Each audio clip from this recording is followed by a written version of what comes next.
የዜና መጽሔት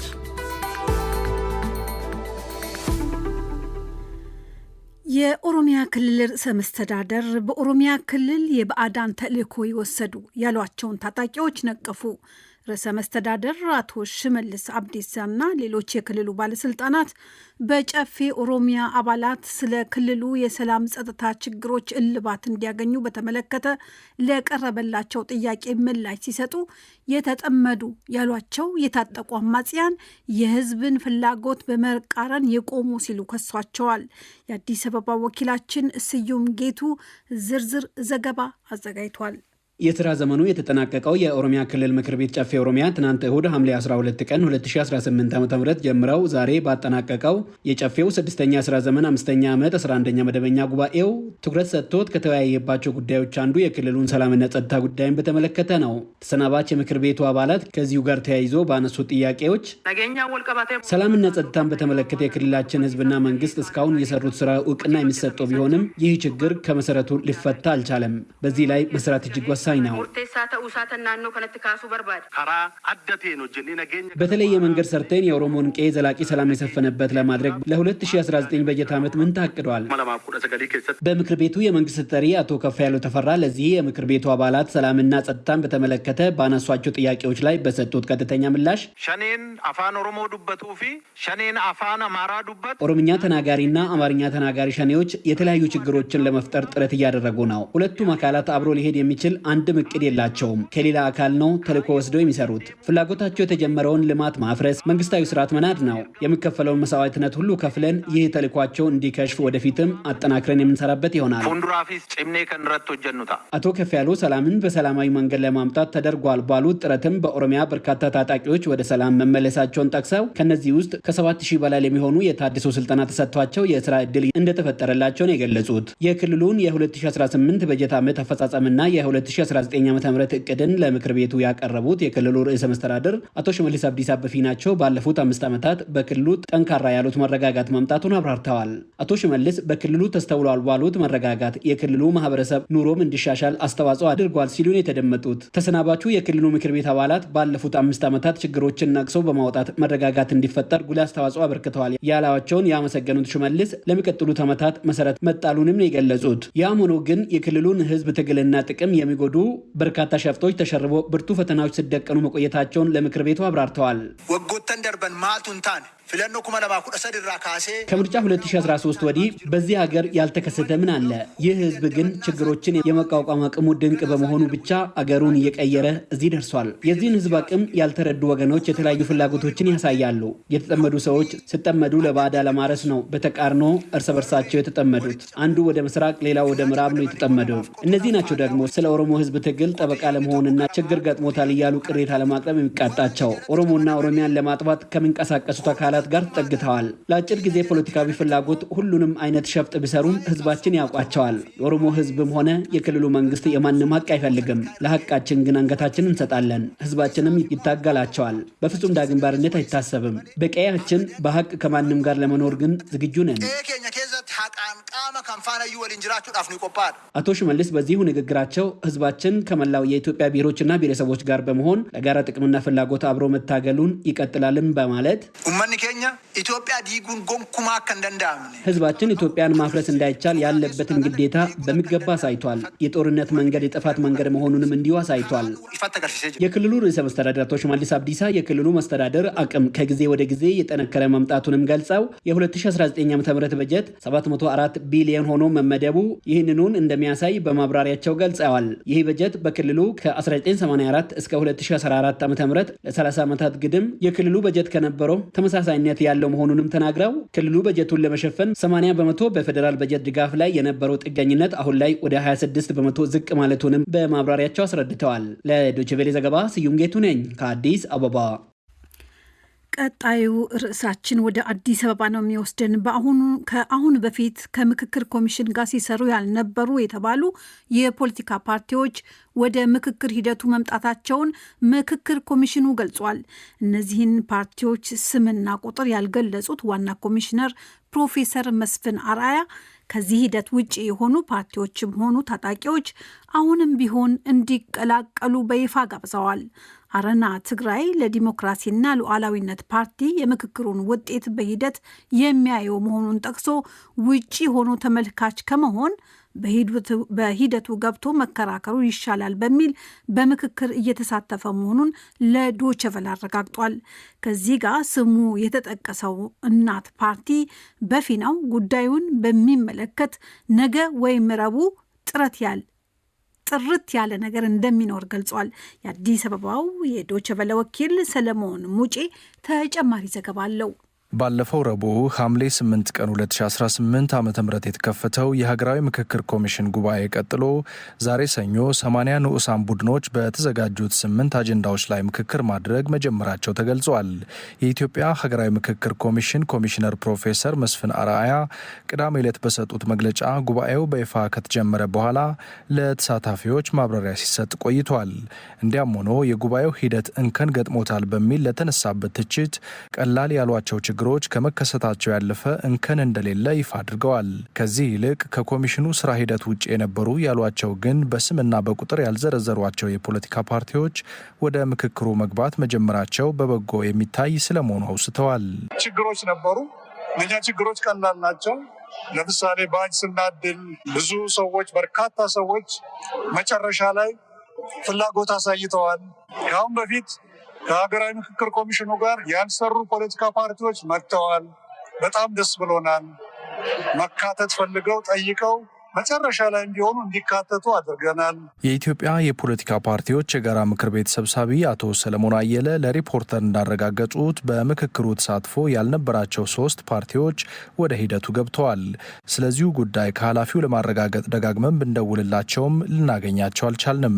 የፓርቲዎቹ ወደ ምክክሩ መግባት በሂደቱ የሚሳተፉ ፓርቲዎችን ቁጥር 60 እንደሚያደርሰው መናገራቸው ግን ተዘግቧል። ከነዚህ መካከል ስሙ የተጠቀሰው እናት ፓርቲ ጉዳዩን በሚመለከት ቁርጥ ያለ ምላሽ ባይሰጥም ነገ ወይም ረቡዕ ጥርት ያለ ነገር እንደሚኖረው ዛሬ ለዶይቼ ቬለ ገልጿል። የአረና ፓርቲ ምክትል ሊቀመንበር እንዲሁም የፓርቲው የሕግ ዘርፍ ኃላፊ አቶ ካሳይ ዘገዬ ዛሬ እንደነገሩን ግን ፓርቲያቸው ከውጭ ተመልካች ከመሆን ይልቅ ውስጥ ገብቶ ማየቱን መርጦ ወደ ምክክር ጉባኤው ተቀላቅሏል። ይህ አይነት ውጤት ይገኛል ማለት አሁን መጠበቅ አይቻልም። ግን ውጭ ሆኖ ተመልካች ከመሆን ውስጥ ገብቶ ሀሳባችንን ብናጋራ ብንከራከር ይሻላል ነው። ብዙ ተሳትፎ አልነበራችሁም እና ምክንያታችሁ አልነበረ? አዎ፣ ምን ነበረ ምክንያታችሁ? አንደኛ የኮሚሽነሮቹን አመላመን በራሱ ግልጽነት የጎደለው ነው። ጠቅላላ ባለው መመሪያ አሁን ብዙ ነገር የሚቀረው ነገር አለ፣ ግልጽነት ይጎድለዋል የሚል ነገር ነበረ። ይህንን ውጭ ሆነን ዝም ብለን ከምናይ እስቲ ገብተን ይህንን ሀሳባችንን አቋማችንን ማንጸባረቅ አለብን የሚል ነገር ነው አሁን የመጣው። የምክክር ጉባኤው መጀመሩን ተከትሎ ጉባኤው የሀገሪቱን ቁልፍ ችግሮች ይፈታል፣ ሰላምን የሚያሰፍን ውጤትም ያመነጫል የሚል እምነት እንዳላቸው 3 ተቃዋሚ የፖለቲካ ፓርቲዎችና የኢትዮጵያ የፖለቲካ ፓርቲዎች የጋራ ምክር ቤት አዎንታዊ ምላሽ ሲሰጡ፣ በልዩ ልዩ ምክንያት ከምክክር ሂደቱ ቀድመው ራሳቸውን ያገለሉ ፓርቲዎች ደግሞ ጉባኤው መሰረታዊ ችግሮችን የማይፈታና አካታችነት የሚጎድለው ወሳኝ የፖለቲካ ኃይሎችንም ያገለለ መሆኑን በመጥቀስ ተችተዋል። ዋና ኮሚሽነር መስፍን አርአያ ፓርቲዎቹ ብቻ ሳይሆኑ ታጣቂዎችም ጭምር አሁንም ፍላጎት ካላቸው ተቋማቸው እንደሚቀበላቸው አረጋግጠው በይፋ ጋብዘዋል። ሌሎች አሁንም ያልመጡ ጥቂት የተወሰኑ ፖለቲካ ፓርቲዎችና ታጣቂዎች ወደዚህ እንዲመጡ አሁንም ጀምረ ነው ቢሆን እንዲመጡ ጥሬን አደርጋለሁ። ዛሬ በ80 ንዑሳን ቡድኖች ተከፍሎ መመካከር ጀምረዋል የተባለው የምክክር ኮሚሽን ተሳታፊው ጉባኤተኛ 160 አመካካሪዎችና 256 ቃለ ጉባኤ ጸሐፊዎች እንደተመደበለት ኮሚሽኑ ዛሬ በሰጠው መግለጫ ይፋ አድርጓል። ለዲ.ደብሊው ሰለሞን ሙጬ ከአዲስ አበባ። አድማጮች በመከታተል ላይ ያላችሁት ከዶይቼ ቬለ የሚሰራጨውን የምሽቱን የዜና መጽሔት ነው። የሶስተኛው ዜና መጽሔታችን ወደ አማራ ክልል ነው የሚወስደን። ከሰሜኑ ጦርነት ማብቃት ማግስት ጀምሮ በደቡብና ሰሜን ወሎ በመሰረተ ልማቶች ላይ የሚፈጸመው ከፍተኛ ዝርፊያ እየተባባሰ ነው ተብሏል። በአሁኑ ወቅት በሳምንት 2 ትራንስፎርሜሽን እስከ መዘረፍ መድረሱም ነው የተገለጸው። ድርጊቱ የተደራጀና ሙያዊ እውቀት ባላቸው አካላት የሚፈጸም እንደሆነ የሚገልጹት የህብረተሰቡ ክፍሎች ናቸው። የተቋማቱ ኃላፊዎችም ስርቆቱ አገልግሎት በማስተጓጎል ኪሳራ እያደረሰ ነው ብለው ተናግረዋል። ተጠርጣሪዎች በዋስ እየተለቀቁ መሆኑ ተገቢው ሕጋዊ እርምጃ መወሰድ አለመቻልም ተብሏል። የደሴ ወኪላችን ኢሳያስ ገላው ተጨማሪ ዘገባ አለው። ከሰሜኑ ጦርነት መጠናቀቅ በኋላ በመሰረተ ልማቶች ላይ የሚፈጸም ስርቆት መለመድ በህዝብና በመንግስት ሀብት ላይ ሰፊ ኪሳራን አድርሷል። በባቡር መብራትና ቴሌኮም መሰረተ ልማቶች ላይ የሚፈጸሙ ስርቆቶች በደቡብና ሰሜን ወሎ የአገልግሎት መስተጓጎል ከማድረሳቸውን ባለፈ ከፍተኛ የገንዘብ ኪሳራ ተቋማቶቹ አጋጥሟቸዋል። በተለይም በመብራት መሰረተ ልማቶች ላይ የሚፈጸም ስርቆት ከኃይል ማስተላለፊያ ኬብሎችና የኃይል ተሸካሚ ምሰሶ ብረቶች ስርቆትን ተሻግሮ የኃይል ቋት የሆኑ ትራንስፈርመሮችን ወደ መስረቅ ተሸጋግሯል። ይህም በማህበረሰቡ የዕለት ዕለት እንቅስቃሴ ላይ እንቅፋት ፈጥሯል። ሰሞኑን መብራት መቆራረጥ በጣም የተቸገረ ነው። በሳምንት 2 ቀን እየሰራ ነው ወደ ቤት የምንገባ። ስለዚህ መስራት አልቻልንም። ትራንስፈርመር ተሰርቆ ነው እየተባለ ነው። ስለዚህ ትራንስፈርመር የሚሰርቀው አካል እርግጠኛ ነኝ መቼም እንደኛ የልብስ ሰፊ ኖርማል ሰው አይደለም። እዛው የሚሰራ ወይ ምናምን ናቸው። ስለዚህ መንግስት ከፍተኛ ቁጥጥር ያድርግ። የኃይል መቆራረጥ አለ። በተለይ ዝናብ በጣለ ቁጥር እኛ መስራት አልቻለም። በቃ ተቀምጠን ነው የምንውለው። ተቀምጠ ወደ ቤት ይርክ ማለት ለልጆች ዳቦ ያስፈልጋል። ኤቭሪቲንግ የምታሟላቸው ብዙ ነገሮች አሉ። የህዝብና የመንግስት ሀብቶችን መጠበቅ ላይ ዳተኝነት አለ የሚሉት አስተያየት ሰጭም ይህንን ዝርፊያ የሚፈጽሙ ሰዎች ልምዱ ያላቸው ናቸው ይላሉ። በጣም የሚያሳዝን ጊዜ ላይ ነው የደረስነው። ይህንን ለማድረግ የሚያደርጉት አካላቶች ብዬ የማስባቸው ባለሙያዎች እንጂ እንዴት አንድ ተራ ግለሰብ ያን ያደርጋል የሚል እምነት የለኝም። የረቀቀ ዘዴ ነው ሌብነት። አንደኛ የጸጥታ አካሉም ዳተኛ ሆኖ የልማት ቦታዎች ላይ ጥበቃ ላይ ለማድረግ ዝንጉነት እንዳለ ነው የሚያገናዝበው። በኢትዮጵያ ኤሌክትሪክ አገልግሎት ደሴ ሪጅን ዳይሬክተር የሆኑት አቶ ሀብቱ አበበ የመብራት መሰረተ ልማቶች ላይ የሚፈጸመው ስርቆት ከፍተኛ ኪሳራ እያደረሰና ከዚህ በፊት ከነበረው ስርቆት አስከፊ እየሆነ ነው ይላሉ። አሁን ኖርማሊ ተደጋጋሚ እየሆነብን ነው። ከተማ ውስጥ ትራንስፎርመር ዘረፋ ነው እየተጀመረ ያለው። ደግሞ አልፎ ከዚህ በፊት ኮንዳክተር ኬብሎችን ምናምኖችን ነበርና ብረት ላይ ምናምን ነበር ዘረፋው። አሁን ኖርማሊ ደግሞ ላይቭ የሆነ ትራንስፎርመር አገልግሎት እየሰጠ ያለ ትራንስፎርመር እሱ ላይ ነው ዝርፊያ ያለውና በሚያሳዝን መልኩ በዚህ በሳምንት ውስጥ ማለት ነው 2 ትራንስፎርመር ተሰርቋል በአንድ ሳምንት። ይሄ የተደራጀ ኃይል ነው አሁን እኛን የሚያጠቃን ብለን ነው እያሰብን ያለ ነውና መሰረተ ልማት የህብረተሰብ ቢያንስ ትራንስፎርመሩ አካባቢ ያለ ትራንስፎርመር ጥበቃ ማድረግ አለ። በተመሳሳይም በወልዲያ ሪጅን የኃይል ማስተላለፊያ ምሰሶ ብረቶችን ከመዝረፍ በተጨማሪም 26 የሚደርሱ ትራንስፎርመሮች በሪጅኑ ስርቆት ተካሂዶባቸዋል ሲሉ አቶ ሽመልስ ወልደሰንበት በኢትዮጵያ ኤሌክትሪክ አገልግሎት ወልዲያ ሪጅን ዳይሬክተር ይናገራሉ። ላለፉት 4 ዓመት ተቋሙን እየፈተነ ያለ ችግር ነው። ከደሴ ኮምቦልቻ ያለው የትራንስሚሽን 66 ትራንስሚሽን መስተላለፊያ መስመር ታወር ብረት ይሰረቃል። በተመሳሳይ ደግሞ እንደዚሁ ካላማጣ ላሊበላ፣ ካላማጣ ሰቆጣ ብረት ዝርፊያ አለ። ሌላው ግን በየአካባቢው ያለው የትራንስፎርመር ዝርፊያ ነው ያለው። 26 ትራንስፎርመር በላይ ዝርፊያ ተከናውኗል። ስርቆት ፈጽመው በየጊዜው በፖሊስ ክትትል የሚያዙ ወንጀለኞች ቢኖሩም በዋስ የሚለቀቁበት ሂደት መኖሩን አቶ ሽመልስ ይገልጻሉ። ያው ብዙ ጊዜ የሚያዙ አሉ፣ እጅ ከፍንጅ የሚያዙ አሉ፣ ፖሊስ በሚያደርገው ጥረት የሚያዙ አሉ። ግን ያው የፍትህ አካሉ ወዲያውኑ ዋስትና የሚለቃቸው። በወሎ ዩኒቨርሲቲ የህግ ትምህርት ክፍል መምህርና ጠበቃ የሆኑት አቶ ሰለሞን ጎራው የመሰረተ ልማት ስርቆትን በተመለከተ ጠንካራ ህግ ቢኖርም ተጠርጣሪዎችን በመያዝና ምርመራ በተመለከተ ፈታኝ በመሆኑ ህጉን ማሻሻል አስፈላጊ ነው ይላሉ። ተጠርጣሪዎች በአንድም በሌላም ሁኔታ የሚያዙበት አጋጣሚ ሊኖር ይችል ይሆናል። ሆኖም ግን አንደኛ ድንጋጌው በዋስትና የሚያስከለክል አይደለም። ስለሆነም ካለው ባህሪ አኳያ ወይ ህጉን ማሻሻል አለበለዚያ ግን የጥበቃና የማስረጃ አሰባሰብ ላይ ልዩ ጥንቃቄ ካልተደረገ በስተቀር እነዚህ መሰረተ ልማቶች ላይ ጉዳት የሚያደርሱ ተከሳሾች በቀላሉ ለህግ አቅርቦ ማስቀጣት አስቸጋሪ ያደርጋል። በሰሜንና ደቡብ ወሎ በባቡር፣ በመብራት፣ በቴሌኮም መሰረተ ልማቶች ላይ የሚደርስ ስርቆት ከጊዜ ወደ ጊዜ መልኩን እየቀየረ መጥቷል። ለዶይቼ ቬለ ዘገባ ኢሳያስ ገላው። የዩናይትድ ስቴትስና ኢራን ግጭት ማገርሸት የአፍሪቃ ቀንድን የበለጠ ስጋት ውስጥ ጥሏል ይላል የመጨረሻው የዜና መጽሔታችን። የየመን ሁቲ ታጣቂዎች የባብኤል ማንደብን መተላለፊያን ለመዝጋት እንዲዘጋጁ በኢራን የቀረበው ጥሪ የአፍሪቃ ቀንድ ሀገራትን ከየትኛውም ጊዜ በላይ ተጋላጭ የሚያደርግ ነው ሲሉ የአካባቢው የጸጥታ ጉዳዮች ተንታኝ ተናግረዋል። ቀይ ባህርን ኢላማ የሚያደርግ ከሆነ ቀጥተኛ ያልሆነው ተጽዕኖ ኢትዮጵያን ጨምሮ በተለያዩ የአፍሪቃ ቀንድ ሀገራት ሊታይ እንደሚችልም አስረድተዋል። ኢራን ጥሪውን ማቅረቧ የተዘገበው ዩናይትድ ስቴትስ የኃይል አቅርቦት መሰረተ ልማቶቿን ኢላማ የምታደርግ ከሆነ በሚል ነው። የአፍሪቃ ጉዳዮች የሚዘግበው የአዲስ አበባው ወኪል እስክንድር ፍሬው ዘገባ አዘጋጅቷል። የመካከለኛው ምስራቅ ግጭት በያዝነው የሐምሌ ወር ዳግም አገርሽቷል። ዩናይትድ ስቴትስና ኢራንም የየበኩላቸውን ጥቃቶች መሰንዘራቸውን አስታውቀዋል። በተለይ ዩናይትድ ስቴትስ የኢራንን የኃይል አቅርቦት መሰረተ ልማቶች ልታጠቃ እንደምትችል አስጠንቅቃለች። ኢራን በበኩሏ የየመን ሁቲ አማጽያን የባቤል ማንደብ መተላለፊያን ለመዝጋት እንዲዘጋጁ ጥሪ አቅርባለች። ኢራን ጥሪውን ያቀረበችው ዩናይትድ ስቴትስ የኃይል አቅርቦት መሰረተ ልማቶቿን የምታጠቃ ከሆነ ነው። በእንግሊዝኛው ምህጻረ ቃል ISS በመባል በሚታወቀው የጸጥታ ጥናት ተቋም ከፍተኛ ተመራማሪ የሆኑት ሞዝስ ኦኬሎ ለዶቼ ቬለ እንደገለጹት የኢራን ማስጠንቀቂያ በተለይ የአፍሪካ ቀንድን የሚያሳስብ ነው። request from Iran to the Houthi to stay on the alert should the US target Iranian power infrastructure. It's a very worrying situation. ዩናይትድ ስቴትስ የኃይል አቅርቦት መሰረተ ልማቷን ኢላማ የምታደርግ ከሆነ የሁቲ አማጽያን በተጠንቀቅ እንዲቆዩ ኢራን ያቀረበችው ጥያቄ በጣም አሳሳቢ ሁኔታ ነው። አሁን በአፍሪካ ቀንድ ባሉ ጥንቃቄ የሚጠይቁ በርካታ ጉዳዮች ማለትም በሱዳን ባለው ግጭትና በኢትዮጵያ ባለው ግጭት ላይ ተደርቦ የመጣ በመሆኑ በጅቡቲ ደግሞ ቀጥተኛ የኢኮኖሚ ተጽዕኖ ይኖረዋል።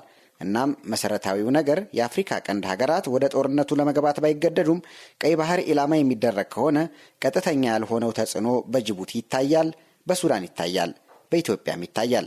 ምናልባትም ከሌሎች አፍሪካ ቀንድ ሀገራት በበለጠ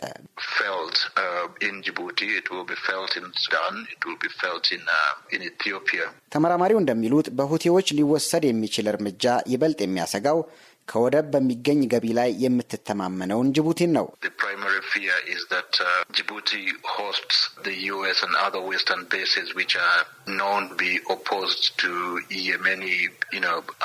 ዋነኛው ስጋት ምንድን ነው? በጅቡቲ ከሁቲዎች በተጻራሪ የቆሙት የዩናይትድ ስቴትስና ሌሎች ምዕራባውያን ሀገራት የጦር ሰፈሮች ይገኛሉ። ጅቡቲ ከሁቲዎች በቅርብ ርቀት ላይ መገኘቷ በከፍተኛ ስጋት ውስጥ ይጥላታል። ጅቡቲ አሁን ለረጅም ዓመታት አብራቸው በኖረችው የየመን ጎረቤቶቿና ለወደብ የሚሆን ገንዘብ በምታገኝባቸው ምዕራባውያን አጋሮቿ መካከል ሚዛን መጠበቅ አለባት እና ጥንቃቄ የሚጠይቅ ሁኔታ ነው ያለው። ወደቦቿ የሚዘጉ ከሆነም ጅቡቲ ትጎዳለች። እንደምታውቀው ጅቡቲ በዋነኛነት ገቢ የምታገኘው ከወደብ አገልግሎት ነው። ወደ 90% የሚጠጋውን ገቢዋን የምታገኘው ከወደብ ነው። ጅቡቲ ዲፔንድስ ኦን ፖርትስ for its revenue almost up to 90%. በዩናይትድ ስቴትስና ኢራን መካከል በሰኔ ወር አጋማሽ የተፈረመው የመግባቢያ ሰነድ ይፋ በተደረገበት ወቅት ዶቼ ቬለ ያነጋገራቸው ተመራማሪው ስምምነቱን ከቃል ኪዳን ቀለበት ጋር ነበር ያነጻጸሩት። ጋብቻው ከመፈጸሙ በፊት ቃል ኪዳኑ ሊፈርስ ይችላል ብለውም ነበር። እንደገና ያገረሸውን ግጭት ቀደም ሲል ከሰጡት አስተያየት ጋር አያይዘው ያበራሩት ኦኬሎ ቃል ኪዳኑ ፈርሷል ብለዋል።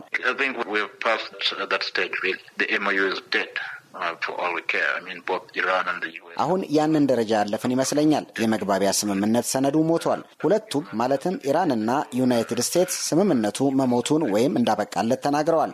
ኢራን ከጥቂት ቀናት በፊት፣ ዩናይትድ ስቴትስ ደግሞ ባለፈው ሳምንት ስምምነቱ ማብቃቱን ገልጸዋል። እናም ጋብቻው ቀርቷል። ስምምነቱን መለስ ብሎ የመገምገም ሁኔታ ካለም ያ ጊዜ ይወስዳል። ምክንያቱም አሁን ያለነው ግጭቱ በተባባሰበት ምዕራፍ ላይ ነው።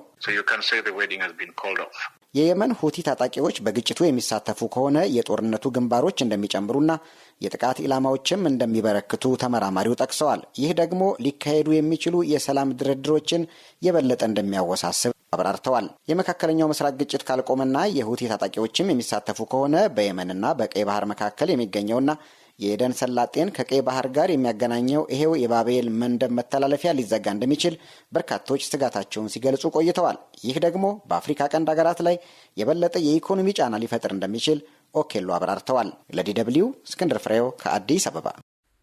አድማጮች፣ የአፍሪቃ ቀንድን የበለጠ ስጋት ውስጥ የጣለው የአሜሪካና የኢራን ዳግም ግጭት በደቡብና ሰሜን ወሎ በመሰረተ ልማቶች ላይ የሚፈጸም ከፍተኛ ዝርፊያ መባባሱ፣ በሀገራዊ ምክክር ሂደቱ በአዲስ ጉባኤውን የተቀላቀሉ ተቃዋሚ የፖለቲካ ፓርቲዎች አሉ መባሉ፣ እንዲሁም የኦሮሚያ ክልል ምክር ቤት ጨፌ ስለ ክልሉ የጸጥታ ሁኔታ መምከሩ የተሰኙ 4 ርዕሶችን ያስተነተንበት የምሽቱን የዜና መጽሔታችንን እዚህ ላይ ያጠናቀቅን።